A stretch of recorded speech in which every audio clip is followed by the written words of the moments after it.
ஒரு ஊரில் மணியண்ணன் என்று ஒருவர் இருந்தார். அவருடைய கைவண்ணத்தில் உருவாகும் முறுக்குக்கு ஊரெல்லாம் பெரிய ரசிகர் பட்டாளமே இருந்தது. ஒரு கட்டத்தில் கடையை பெரிதாக்க நினைத்த மணியண்ணன் தன்னிடம் இருந்த பிசினஸை பங்குகளாக பிரித்து ஊர் மக்களிடம் தலா 50 ரூபாய்க்கு விற்றார்.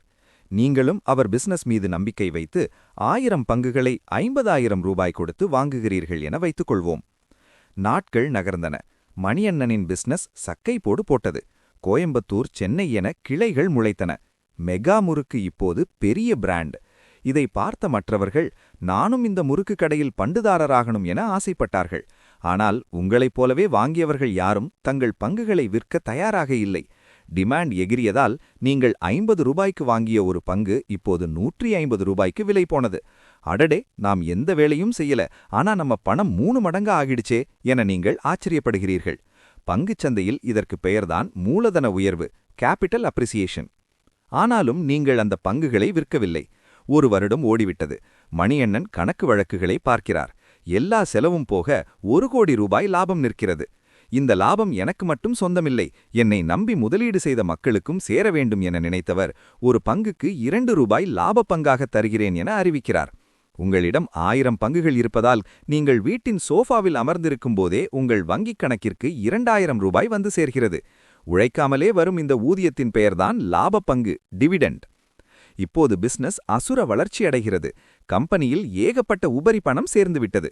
முதலீட்டாளர்களுக்கு ஏதாவது சர்ப்ரைஸ் கொடுக்க நினைத்த மணியண்ணன் ஒரு பங்கு வைத்திருப்பவர்களுக்கு இன்னொரு பங்கு இலவசம் என தாராளம் காட்டுகிறார். உங்களிடம் இருந்த 1000 பங்குகள் நீங்கள் 1 பைசா கூட செலவு செய்யாமலேயே 20,000 பங்குகளாக மாறுகிறது. இதுதான் ஒரு முதலீட்டாளருக்கு கிடைக்கும் ஜாக்பாட், அதாவது போனஸ் பங்குகள். சில ஆண்டுகளில் மணியண்ணன் கம்பெனியின் ஒரு பங்கின் விலை 1000 ரூபாய் என விண்வெளிக்கு சென்றுவிட்டது.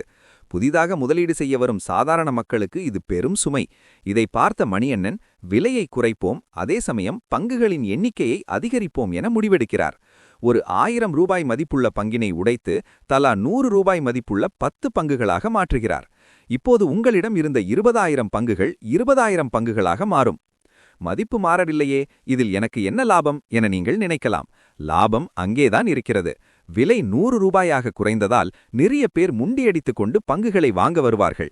மீண்டும் டிமாண்ட் கூடி அந்த 100 ரூபாய் பங்கு 200 ரூபாய், 300 ரூபாய் என உயரும்போது உங்களிடம் உள்ள 20,000 பங்குகளின் மதிப்பு பல மடங்கு உயர்ந்து உங்களை அறியாமலேயே நீங்கள் கோடீஸ்வரர் ஆகிவிடுவீர்கள். இதுதான் பங்கு பிரிப்பு, ஸ்டாக் ஸ்பிளிட். ரிலையன்ஸ், இன்ஃபோசிஸ் போன்ற நிறுவனங்களில் ஆரம்ப காலத்தில் முதலீடு செய்தவர்கள் இன்று பெரும் பணக்காரர்களாக இருப்பதற்கு இந்த 4 விஷயங்களும் பொறுமையும் தான் காரணம். ஆனால் இதில் ஒரு சின்ன ட்விஸ்ட் இருக்கிறது.